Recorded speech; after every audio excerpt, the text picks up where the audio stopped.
You've reached the Try Hard podcast. Leave a message after the beep.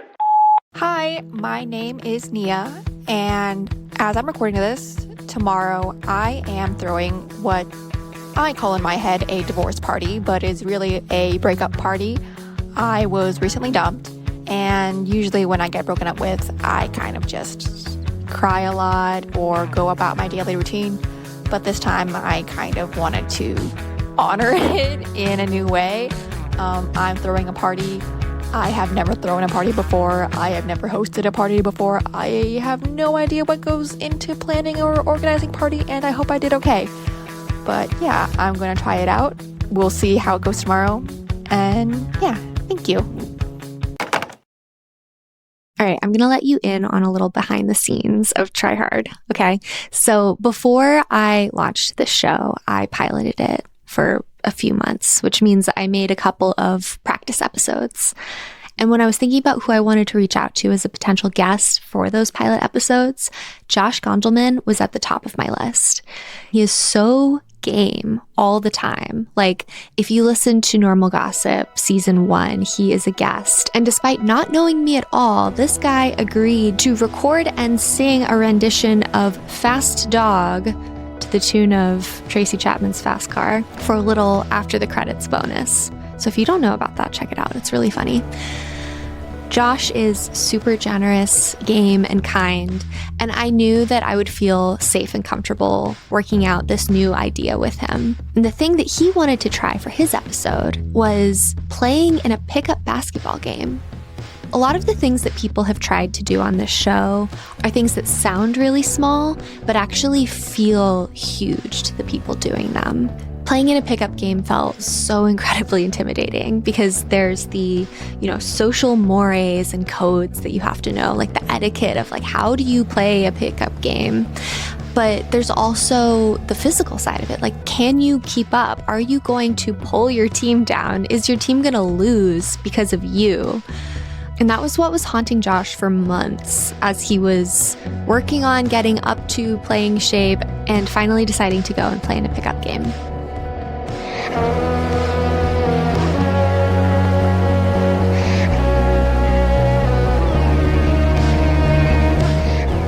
My name's Josh Gondelman, and I am a tryhard. Josh Gondelman is a comedian and writer, and he has this new stand-up special out called Positive Reinforcement that you can watch on YouTube. Okay, so tell me, what do you want to be better at? I've been slowly trying to get myself into both cardiovascular shape, but mostly just skill shape to be able to play in a low impact pickup basketball game. That's what I'd like to do. I used to play basketball when I was a kid. I played up to junior varsity in high school, where I was not very good. I was the 15th player out of 15 on the roster my sophomore year in high school. But I'd played at summer camp, and I was pretty good when it was all just us short little Jews. And then in the general population of school was less skilled, but still enthusiastic. And it was worth it to me to play and be part of a team and enjoy continued participation in organized sports, even though I wasn't great at it. And I there were frustrations. Okay. To me, that sounds terrifying. Not to be all gender, but there's a whole male culture, I feel to the pickup sports world that I just don't understand. I don't know how somebody even becomes a part of a pickup game. I don't know if there's etiquette to it. Do you know about these things? Yeah. I mean, so there's definitely there are definitely places in New York City where I think people at my skill level would not be welcome in a pick. Even at my best, I think even if I was exercising every day, shooting every day, my ceiling is not right for every game. And so I do have some hunch, if I wanted to just kind of scout out where people run on a weekend or a weekday, or if there's honestly, I'm of an age where there's I'm eligible for the old guy leagues now. I could play in a 40 and up league and I'd be a spring chicken there, but I could play in a 40 and up YMCA league or something. So I know, it doesn't have to be strictly pickup that I just show up at the park and like run with whoever's there. But I have some friends who are comedians that play in a regular game, and I know they play on Sundays, and they had for years. And when the game started, I was working weekends. I was working on a show that was in production on Sundays. And so I never played. And then I continued to like physically decline over that period of time. And now I'm like trying to jump myself back into like competitive basketball, like double Dutch style, like getting into it while other people already have like a rhythm going. So let's go back to basketball just to begin with. How long did you play in basketball teams? I would say maybe like 8 years. Okay. Something like that. Respectable. Yeah. I played definitely up until I was like 16. And I think I probably did like Little League baseball for a couple of years before I started playing like basketball in like the similar in-town leagues and like at the Boys and Girls Club, and then was the manager of the freshman team my freshman year in high school, and like tried out again sophomore year. So like clearly there was something that was compelling me to stick with it. And I think like, you know, some of it was just like, I feel so bad about quitting anything.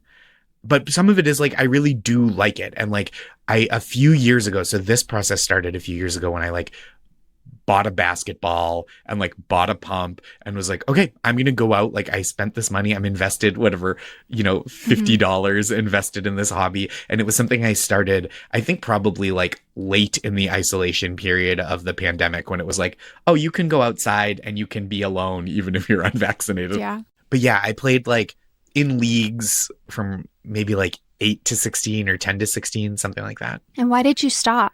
I hit the top end of what was available to me. You know, like I would have had to either be like one of the kind of weaker players on the JV team, or like really hope that I got like a sympathy hanger on with the varsity team at some point. And I would probably, even after that, played with friends and stuff. But like, you know, there was enough splintering of interest of the people that I used to play with, where like the guys that I would play on more competitive teams with kept playing and kept being competitive. And then the guys that I would play with that were like less competitive, I think drifted away in the similar way that I did. So there wasn't like a lot of opportunity to play regularly with people in my skill level. Like in college, again, similarly, there were some like intramural runs that were like a little above my skill level, but I had a roommate who played, and we would like play every once in a while, and that was fun. Wait, lingo question. Yeah. When you call something a run, what is this? It is like a regular kind of reoccurring, like the one that my friends do on Sundays is like they rent a gym for 2 hours, and then a certain amount of people can sign up to play. They try to cap it at like 15. So it's 3 teams of 5. And then they run full court games, alternating out the losing team for the 2 hours. It's so organized. It's very organized. And like there is like true pickup where you can just go to a park and like jump in if they need a guy. It's like that is a little bit more of like, you kind of have to assert like, hey, I'm here, in a way that is like respectful to the game, you know, not like, all right, I'm on the court now. But in a way that is also like assertive enough that they're like, oh, we if we need someone, you're the person, you know? Fascinating. I'm like a little sheepish about it too, especially because I'm like such a newcomer, like again at it, you know, like I'm not at my peak, even just in terms of being able to like run full court for the length of a whatever game to 11. I get winded so easily, and I have not been pushing myself super hard to like run wind sprints and stuff. It is like such a and also that I say I'm a tryhard, like we said it right up top, but like I don't know that I'm tryhard at the level of like running what we called when I was a kid suicides by myself. Oh, surely they have renamed that. I don't know what they're called now. So otherwise I would have used that term. I'm not like, they have to be called the worst outcome of a mental health crisis. What are suicides called now? line drills? Yeah, sure. Line drills. Do you know what I'm talking about when I say that? I do. Okay. Yeah, I do. I haven't thought about that in like 20 years. For listeners, it's like you start at the end line at the end of the court and you run to the free throw line and back, and then to half court and back, and then to the other free throw line further away and back, and then full court and back. And so like that, I just feel like I would look too feral running those at the park by myself, like just absolute psycho behavior. You're in an interesting position that not a lot of people on the show are in, which is that you are trying to do a thing that you used to do, and you're trying to get better at it. Is there a way that you find yourself signaling to people, like, I'm not a beginner, I know what I'm doing? Like, are there like things that basketball players do? I think the answer is yes, and I'm not great at them. Like, I think some of it is just like dressing right, you know. How do you dress? I have like basketball shorts, like the not mesh, but the you know, kind of the shimmery, the shiny ones, the ones that all boys have. Yep. And yeah, you know, the shorts that like boys wear instead of like real clothes.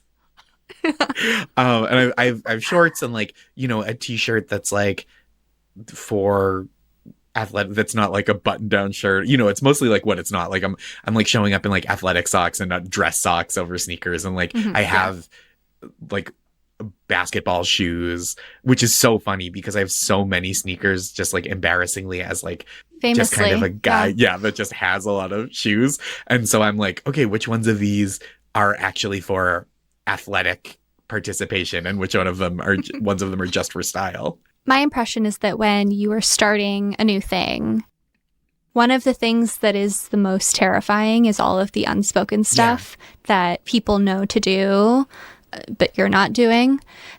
I play the banjo, and I recently went to a jam, an old time music jam. Congratulations! Thank you. I was really brave. That is really brave. And I got there and I started putting my finger picks on. Crucially, something you should know is that there are two ways to play the banjo. There's scrug style, which is like bluegrass style, and you use finger picks, and it's like, and then there's claw hammer style, which is like more old-time Appalachian. You don't use finger picks. It's more of a strumming, strum pluck. And I went to an old-time jam, and I didn't realize that it was a predominantly claw hammer style group.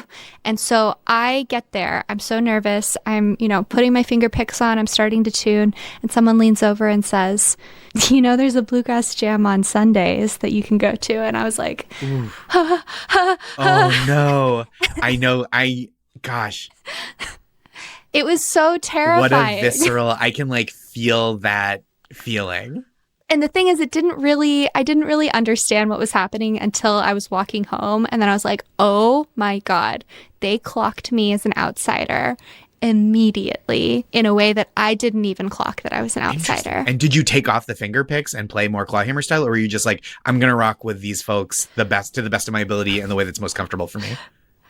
Yeah, I mean, I don't know how to play clawhammer style. I would like to, but like the banjo is also fundamentally different when you're playing clawhammer style because there's a resonator, which is like this big wooden piece that you screw onto the back and it makes it louder. And none of them had a resonator on, and they were all tuned to a different key. And none of this hit me until I was walking home. And then I was like, wow, that was humiliating. I'm never doing that again. So anyway, I think that experience is really common, and I was curious to know like how your experience as like somebody who has a background in basketball and is coming back to basketball. I think it is. There's stuff that like I know about how the flow of the game is that is different from like basketball you watch on TV or basketball that you would play in a league, right? Where like when you're watching professional or college basketball, a free throw is 1 point, then there are 2-pointers and 3-pointers, with the 3-point line being further out. That's like pretty standard basketball stuff.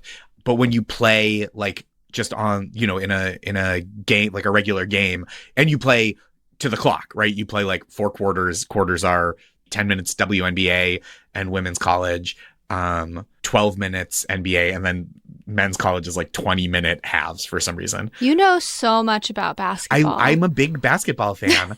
But when you play in like a pickup game, it's like, or like a, a regular game, you'll play to a score. Okay. Like you'll go like, okay, games to 11 by ones and twos. So instead of a 2 points and 3 points, you call your own fouls, but that is kind of a etiquette based thing, right? Like you kind of have to feel how the game is being called and how other people are calling it, because you don't want to be the person that is calling too many fouls, like, oh, they got me on the elbow, and then you're just like the person who's kind of a wimp, So Yeah. I definitely am fairly fluent, and I think this is it, right? It's like almost like house rules of poker or Monopoly, and that I'm pretty conversant in. So like I'm definitely able to pick that kind of thing up in a game where people go, okay, we're playing to 11, ones and twos, call your own fouls, win by 2 or 15 minutes or whatever, if the game isn't over 15 minutes, it's whoever's ahead. But I know enough, like I've played and spectated in enough situations that I don't have to be like, explain that to me. That would for sure be me, and would be like a huge barrier to entry for me if I ever wanted to play basketball. It is I mean, I definitely feel that in other situations. How does somebody learn these things? How did you learn them? I just learned by playing when I was a kid. So I learned from like being in games with older kids who knew better, or just like kids that had a more robust culture of like street basketball where they lived. And like I would play, so we talked about organized games, but like it was something that my friends and I would play all the time. We would play, 2-on-2, 3-on-3. We'd play knockout, horse. Like I think last summer I played horse with my cousin, who is about 10 years younger than I am. Maybe a little less, maybe 7 years younger than I am, and coaches high school. And then my uncle, who is significantly older than I am and has played in like men's leagues, like since he was a young or middle-aged man, like as long as I've been conscious of like that being a thing you can do, he's done that regularly. So he's like, an older guy who plays twice a week now in retirement, and so I played horse with them. So it's like all those things that you just learn by doing, or like you're hanging out and someone is like, oh, do you want to play this? I don't know how to play that. And then they tell you, and then it just kind of sticks around. You clearly have, this love for basketball. You have this history with basketball and this experience with it. So why haven't you, until this point, played in pickup games?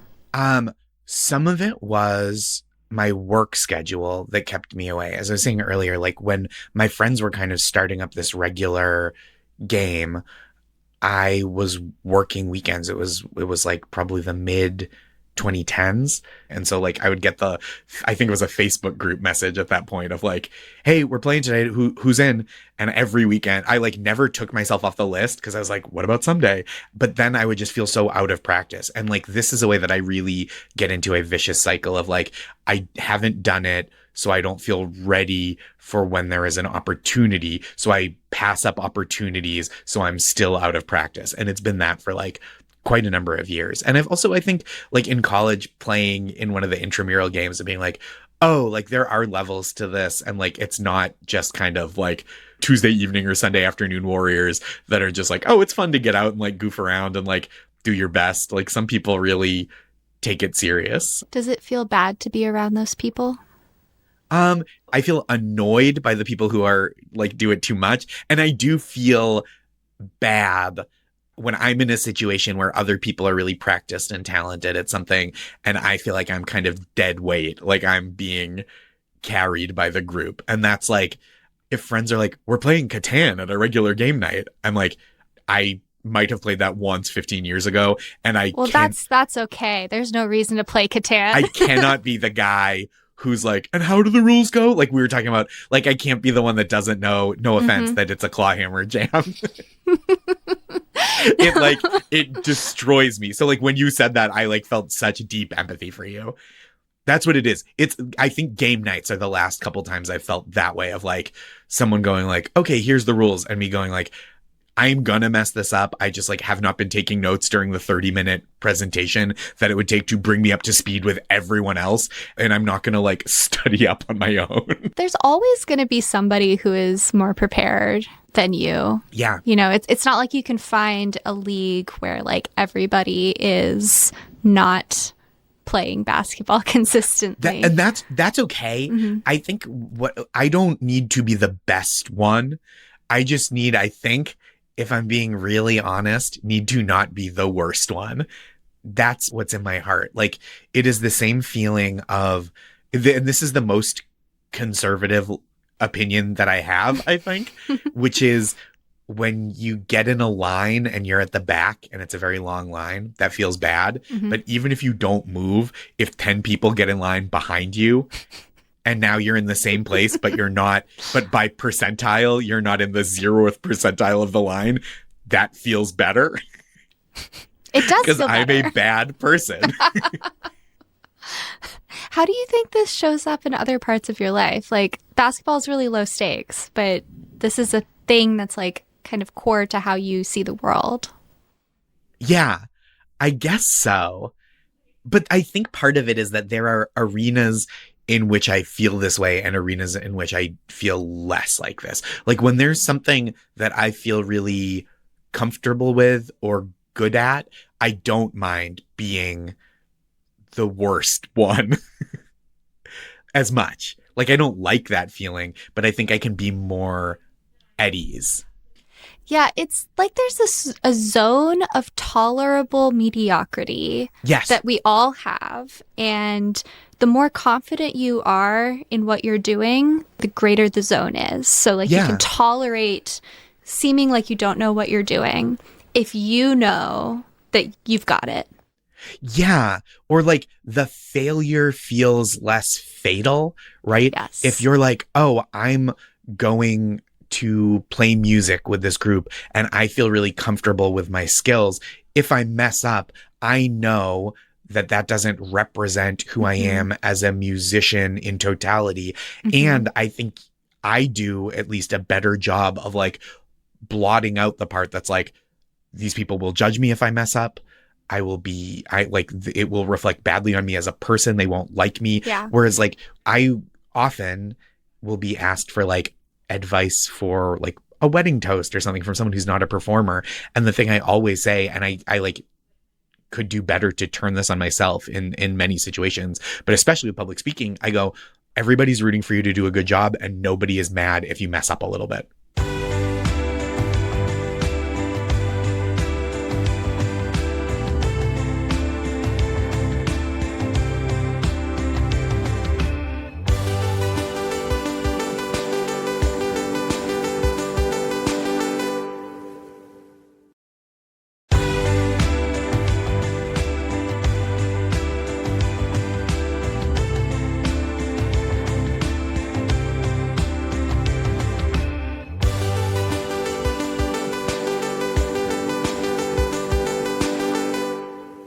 Let's talk about the challenge. What was the challenge that you wanted to take on here? So my challenge was I played in the Sunday run that a bunch of my friends and some strangers do, mostly comedians and like friends of comedians on Sundays. I like signed up my friend. He got me on the list to sign up because it's, you know, it's like a rotating group of people. It's not the same 15 people every time. So I signed up and I played in the like regular run. How did you prepare for this? I had been going out and shooting in my neighborhood. There's a court about a block and a half from where I live, and it's weather contingent how much I'm able to do that. And so like I'd been really in a great rhythm in the fall because that's kind of the ideal time to be outside running around in New York City. It's, you know, the weather is cool, but like I'd rather be a little too cool than too hot. And I did it basically until it was too cold to be outside, like in clothes that were comfortable for running around. But I've like made an honest effort of like, get out, run around, don't just like shoot free throws or do like little Mikan drills, like layups under the basket for touch and feel and stuff, and like really try to like get moving a little bit. But as I told you before, I haven't been super rigorous about like running sprints or doing like going out for a jog, which to me is like a horrible thing to do to yourself.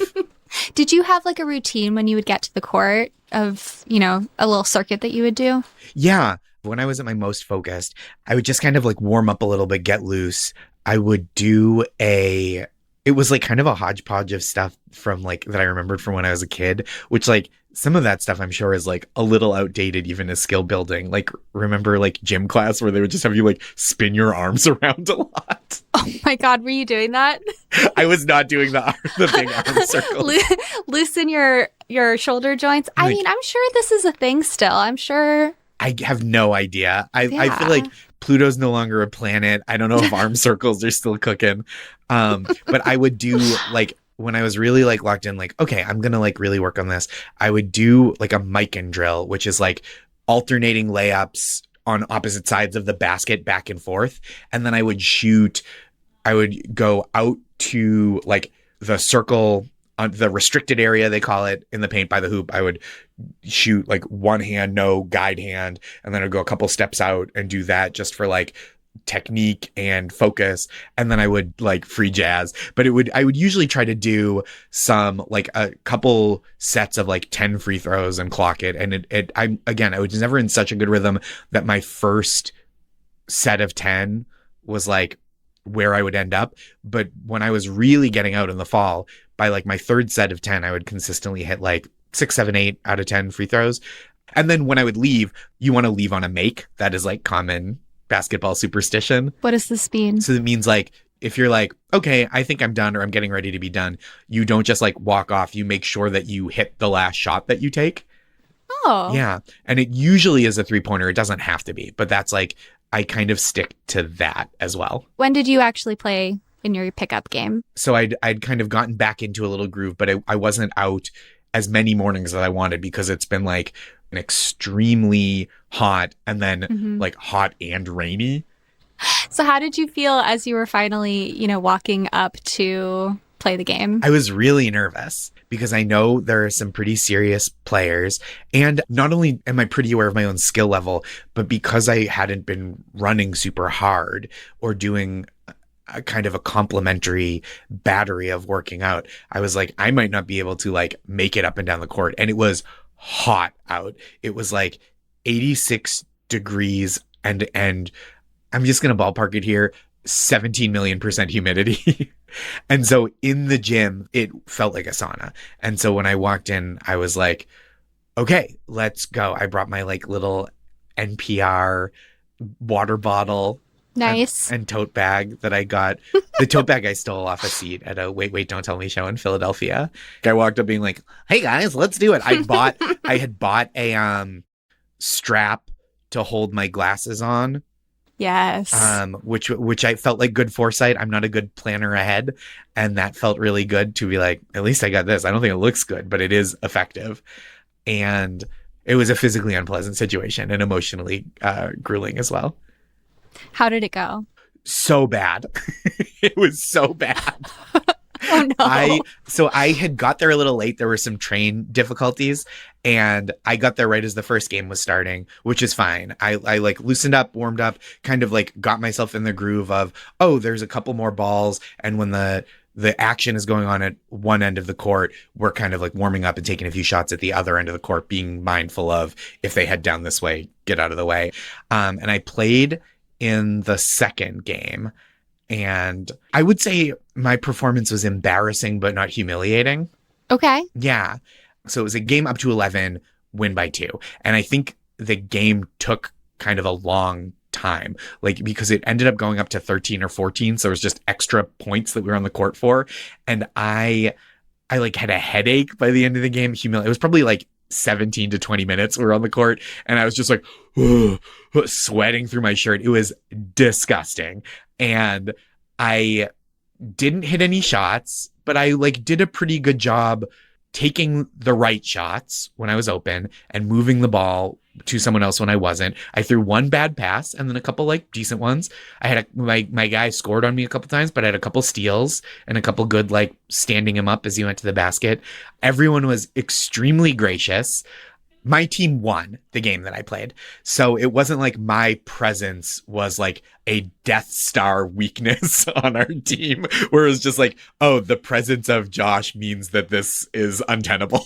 So that was like some consolation. Which was like your worst fear. Absolutely was my worst fear, that I would be so bad that victory would wither and die at my feet. I played in the game, we won, and there were extra people there that day. So we had to like shoot, the winning team had to shoot free throws for the members to stay on the court, like so that the other people who were waiting to come in, like 2 of them would get subbed in on the winning team. And I was just like, I can't play back-to-back games. I'm like too washed for that. And I thought, okay, I'll give it to the next game and like see if I'm feeling up to it. And this is like 45 minutes into this 2-hour run. I'm kind of like, okay, I'll give it till the next game and I'll see how I feel. I don't want to tap out now because I'm tired now. Like everybody's tired now. We just ran full court 20 minutes or whatever. But then when the next game came around, I was like, I think I got to call it. And it wasn't just the like exhaustion of it, like the heavy breathing. I said I had like a pretty severe headache by that point. So I like ran home and took Advil, and I was like, my big fear was that I was going to throw up on the court. That's like when I came in, I was like, I hope I don't throw up on the court just from being out of shape. And I did not throw up on the court, but for some reason I walked out and I walked into the worst smelling bodega I've ever been in. Like the smell was so acrid that there was a brief moment where I was like, am I having a stroke? Like, is that a smell that only exists in my nose? Do I taste pennies?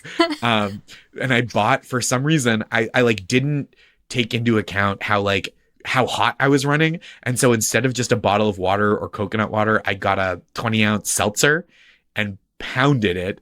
And then there was, what I will say, I think delicately, a burp I had to spit out on the walk home.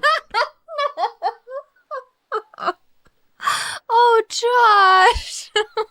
Not ideal. And this might be getting too into it, I'm not a big puker. Oh, wow. I think this is the first vomit that Try Hard has induced that I know of. Again, we're going with burp I had to spit out.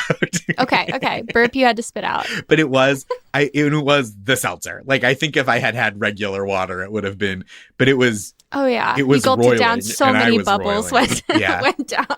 There was some real friction going on down there. I felt hungover every day. Sounds for a like week. Dehydration. Yeah, it did. It felt very dehydrated of me. Yeah. And so it was like a bad feeling for like a full week, which is so embarrassing. And I like took a COVID test. Oh, Josh. Are you happy you did it? Yeah, I am. I am happy I did it. I think it is like, it was good to do. I've been wanting to do it for a long time. And how grim the results were does not, like, that wasn't really a surprise. It's like a tough reality check to be like, oh, I am old enough now that I can't just like let things slide and then hop back in and be at the same level as like my amateur peers. And that's like kind of a bad feeling, but it wasn't catastrophic. Because truly someone coming in, I'm 40, someone coming in at 40 playing competitively for the first time in a long time, I could have like torn my Achilles tendon easily. So just to come out being like, oh, I was too tired and like too winded and had to like call it a little early, and everyone was very gracious about it, was kind of like the best case scenario for hopping into this like competitive weekly run. And I was talking with one of the other players who was like, oh, there are like basketball workout classes where you can go and do drills. Like you run sprints and then you do like running and shooting and dribbling drills. And I was like, honestly, that sounds kind of fun. Like before you and I got on this recording, I was like, I need to look into that when I'm home more. Cause that I do think would be really fun and would like hopefully would get me up to like the best me so that I could feel more comfortable playing again. So I came home at like 6:30 8:30 or so, and then like ate, like showered, kind of like groaned for a while, and then I had to go out and do a late set at the Comedy Cellar, and I mentioned the thing about the burp I had to spit out, and that got a laugh on stage. And it felt like it took a little of the sting out of the experience to be like, okay, I do have like an insight about it. Like I got something out of this that's fun, and maybe I'll tell that more, or maybe I won't. But like, it definitely, like, reclaiming it, even from a point of view of like, I am bad at this, but I am bad on it on my terms, was like a stabilizing feeling. Ooh, I love that. And you like brought it into the zone of where you feel more confident. Yeah. So it could sort of defang the embarrassment. No, that's slightly. exactly it. It was like just the embarrassment, or like the, not feeling good about my performance was one thing, but I was like, oh, but I can contextualize it on my terms and in a location that feels more comfortable to me. I think also, like, that is funny. Like, failing in a funny way is always like funny to me. And I feel like almost everything, unless there's lingering physical or emotional damage, is like worth the story. Josh is the second comedian we've had on the show, and I think it's really notable that he is also the second person to bring up this idea that comedy comes from new and sometimes unpleasant experiences. All of the people that I have talked to on this show are excellent in something. They're like so good at something in their lives, and they are trying to do this other thing that is not the thing they're good at. And I think as you become more successful at whatever the thing is that you've decided to do with your life, it is really easy to just do a lot more of that and stop putting yourself out of your comfort zone. But dang, you might just get a good joke out of it. So I feel like that alone is worth it. If you see Josh playing basketball outside of New York, say hi. Maybe he wants to play in your pickup game. And the curtain can't hide it when all the music quiets, 4 strikes and you're out. Photo booth, blood magic. Curtain can't hide it when all the music quiets, 4 strikes and you're out. Photo booth, blood magic. Try Hard is written, hosted, and produced by me, Alex Sujong Laughlin. Editorial support from Tom Lay, Brandy Jensen, Audrey Mardavich, and Jae Towle Vieira. Justin Ellis is Defector's projects editor. Art by Lille Allen. Our theme song is Photo Booth by Avery Friedman. Mixing by Samantha Gattsek. Jasper Wang and Sean Kuhn are Defector's business guys. Thank you to the rest of the Defector staff. Defector Media is a collectively owned, subscriber-based media company, and Try Hard is a proud member of Radiotopia. I'm Alex Sujong Laughlin, and until next time, don't be afraid to be seen trying.